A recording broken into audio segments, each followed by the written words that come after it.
Is Kyle on board here? I don't see his name up. Or is he there? Oh, yeah, he is I am there. here. Yep. Okay, yeah, I see you there now.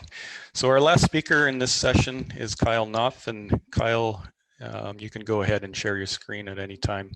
And Kyle's going to be speaking to us about estimating nutritional carrying capacity of bighorn sheep in the Elk Valley.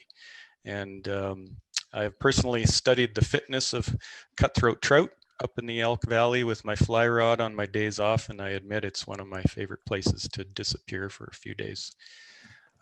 Dr. Kyle Knopff is a wildlife biologist and environmental assessment specialist with Golder Associates in Calgary. And Kyle works closely with industry, government, academic institutions, indigenous communities, and environmental organizations to provide innovative solutions to complex problems in applied ecology. And Kyle, go ahead. Great. Thanks, Mike. Okay, so what I'm going to talk to you about today is an approach to estimating carrying capacity for bighorn sheep that we implemented in the Elk Valley. And this is work you'll see, the slides are all Tech Coal slides. So this is work that we did for Tech Coal over the last few years. And I'd like to acknowledge just my co-authors, Megan Beal and from Golder and Christina Small from Tech Coal. And I will try slides. There we go. So bighorn sheep in the Elk Valley are unique in British Columbia. It's similar to what Grant was talking about earlier this morning in Alberta. A lot of them use these higher elevation windswept ridges for winter range. And many of the lower elevation parts of the Elk Valley have snow that's too deep to support wintering bighorn sheep. And as identified in the Kootenai Bighorn Sheep Management Plan, the loss and degradation of this winter range may adversely affect bighorn sheep populations. And this has been a concern in the Elk Valley for some time. But a key question as to how bighorn sheep populations might be affected by changes, either negative or positive through enhancement in those winter ranges, is whether or not the current population is at, below, or above carrying capacity. And so the question that we tried to answer with this work was what population effects can be expected as an outcome of changes in that winter range availability and quality, and we did that through estimating carrying capacity. So here's the approach that we really want to present today. And this is a nutritional carrying capacity model. So the foundation of the model is the amount of forage that's present on the landscape. And then what we did with this model was essentially modified those forage values by either the probability of selection for a resource unit, the area of that resource unit, or constraining resource units to places where we know bighorn sheep winter. And then we've also applied safe use factors for maintaining some forage on the landscape into future years to maintain a sustainable carrying capacity. So the equation you see here is the equation we used. And what I'm going to do is just walk through each of the components and how we estimated each component of this equation. So first, though, just describing a little bit about our study area. So we have the Elk Valley East population in British Columbia, which you can see delineated in red here. So we've got subpopulations there, the Upper Fording, Crow's Nest North, Ewan Creek, and Erickson Sheep Mountain. 5 of those subpopulations overlap. Well, sorry, of those, the Fording, Ewan Creek, and Erickson Sheep Mountain overlap with Tech's operations, and the Crow's Nest North and Upper Elk East do not. And then over on the west side, we've got another series of subpopulations, but our work is focusing really on the Elk Valley East, PMU. So one of the fundamental input into the model is forage. And so what we did was we measured biomass and digestible energy at resource units in the Elk Valley. So biomass was estimated in the field using bighorn sheep, the species that bighorn sheep consume during winter. And so we measured the biomass of each of these in plots. And then we used literature values for digestible energy, plus some measurements we obtained in the field for digestible energy to understand variation in the megacalories per kilogram of each of those forage species. We wrapped all of that up together to understand a forage value at each of we had several thousand actually plots in the Elk Valley for which we had information on bighorn sheep forage species. And then we used those values to model forage at each resource unit in the Elk Valley. And for that work, we used 25 by 25 meter pixels associated with standard predictive ecosystem mapping that's done in British Columbia. And so we basically modeled forage at each pixel, and we defined the resource unit as a pixel.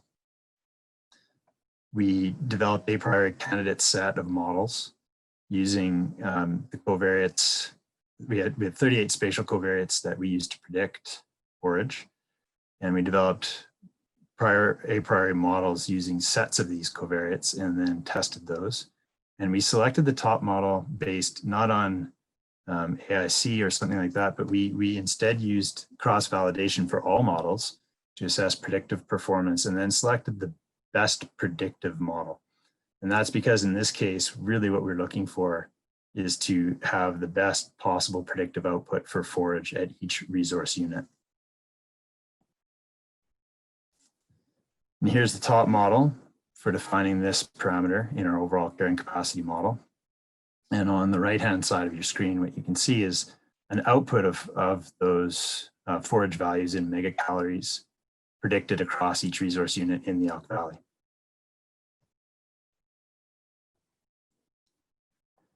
And then what we did was, so we have this output, and that's the raw value of forage. And then what we did was we constrained that in a few ways. And the first way was to develop a resource selection function for bighorn sheep. And this is very similar to what you saw this morning in Grant's presentation. He was talking about Kim Poole's work.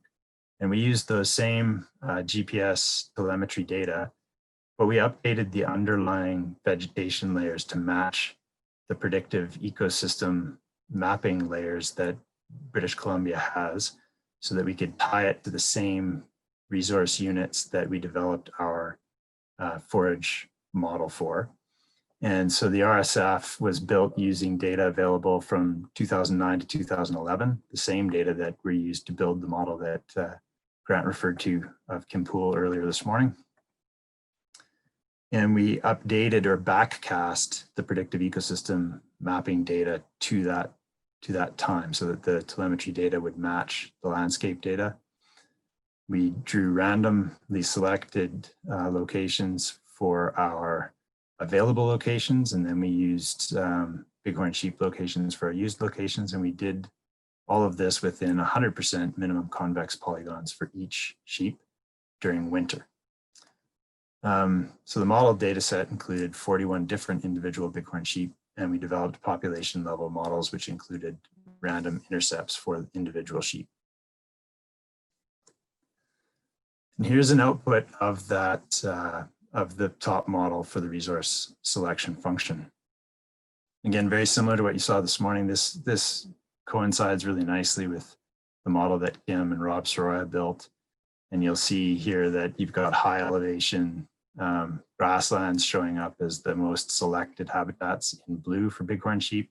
And then the lower elevations decline to almost zero probability of selection at the valley bottoms where snow is deep.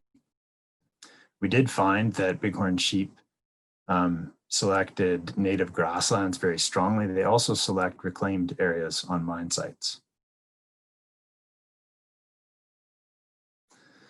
So we validated our resource selection function using k-fold cross-validation. Again, you would have seen this morning from Grant. And what we found there was, as predicted by the model, the top bin here had the highest observed proportion of use and also the highest expected proportion of use. So really, sheep use is dominated in that top class of our resource selection function. And then other bins had a lower expected and observed proportion of use, but overall the model fits extremely well. We also tested model fit using external data sources. One was aerial surveys undertaken in 2020. And again, you can see that same pattern of fit. We did find a little bit more use within the second highest ranked bin than would be expected. But again, very much a pattern of what you would expect. And here are some remote camera data from the Elk Valley. We had several hundred cameras out, 160, I should say, collecting data for the last several years. And again, we're seeing bighorn sheep use dominated within that top bin and increasing as expected. So the model validates well using several data sources. So another input into our model was to restrict the area that bighorn sheep use during winter. And so we constrained our model output to known bighorn sheep winter ranges. So each of those 25 meter pixels, we only used the ones that occurred within mapped winter ranges. And these winter ranges were mapped by the province of British Columbia. You can see them here on the right-hand side of your screen in the purple hatching. And they were also updated using some data to both remove some areas that had subsequently been impacted by mining, and also to add some reclaimed areas within mining operations that had demonstrated use by bighorn sheep, and a couple of native areas that also had high demonstrated use by bighorn sheep when we looked at the camera data and the telemetry data. So we constrained our estimate to what you're seeing on the right-hand side, which totals about 114 kilometers squared of bighorn sheep winter range. And finally, we have this thing called the safe use factor. And this is very user defined in many ways. And so we looked to the literature to determine values that might be reasonable. And what this does is it leaves a certain amount of forage on the landscape for future years. So if you have a safe use factor of 0.5, that allows 50% of the forage resources to be retained. And if you use a safe use factor that's much lower than that, you're retaining up to 75%. So we used literature values in a range from 0.25 to 0.87 and applied those to our estimate of carrying capacity to see how that influenced our results. So if we're really conservative and we maintain most forage on the landscape, we can use a lower safe use factor, or we could have very intense grazing and allow much of the available forage to be consumed by bighorn sheep. And finally, the denominator of our equation is the forage requirement over the course of a winter. And again, we went to the literature to determine this value. We actually found a range of values and applied those in our model.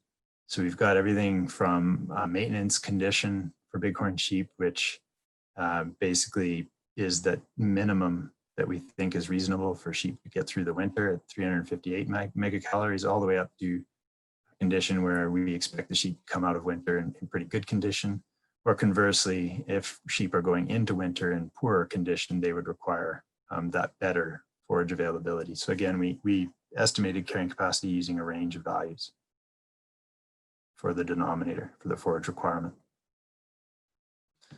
So what did we find? And I know I'm right up against my time here, but just a couple more minutes.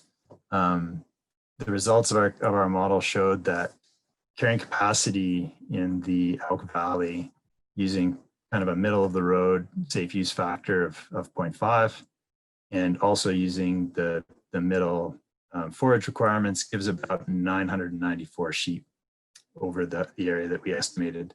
And that's higher than the current estimates of just over 600 sheep that are obtained from aerial surveys for the Elk Valley. So it would appear that very likely the carrying capacity of bighorn sheep in the Elk Valley is greater than the number of sheep that are currently there.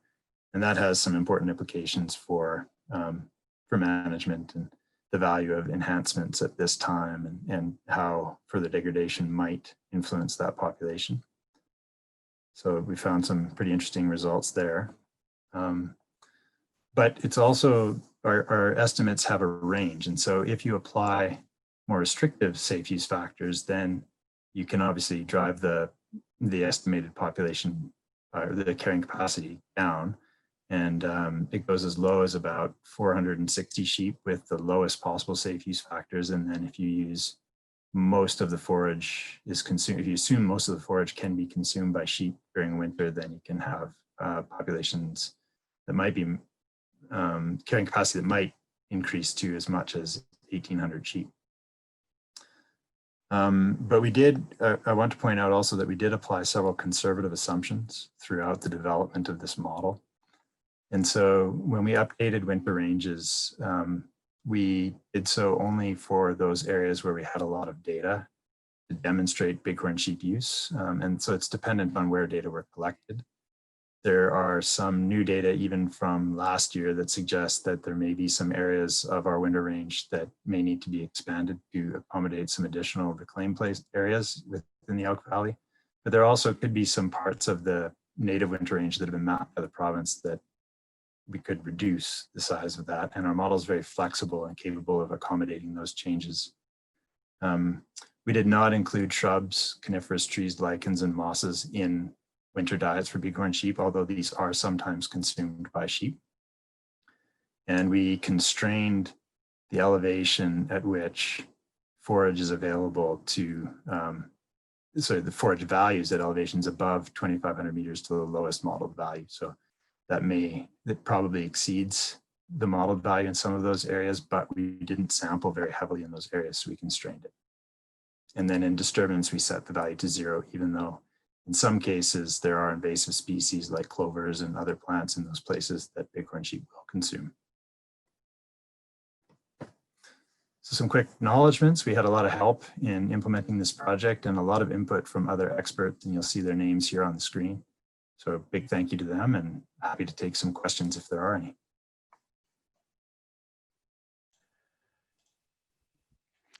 Thanks, Kyle. Yeah, one question just popped up. David is asking, can you detect density depend effects in these populations using count data? And if so, how does that correlate with your larger estimates of K attained using the nutritional carrying capacity? Do they agree? If not, why not? So the count data, you might be able to use those. Certainly right now, our nutritional carrying capacity using kind of the moderate values exceeds the number of sheep that we're seeing in the Elk Valley. So we anticipate density dependence based on forage. So we don't expect those sheep to exceed the carrying capacity and then decline as a consequence. Although further analysis of the different subpopulations may generate some interesting results in terms of, you saw that a couple slides ago where we had it broken down by subpopulation. There would be some potential for us to look at in more detail at density dependence in those subpopulations, where they might approach carrying capacity. Okay, thanks. And yeah, we should probably move on. I would like to thank all the presenters this morning. It was a great job on all talks, and please stick around for the business meeting, which is coming up next. And a PDF of the business meeting agenda was emailed to you yesterday evening. And now I'll pass things over to Kevin. Thank you, Mike.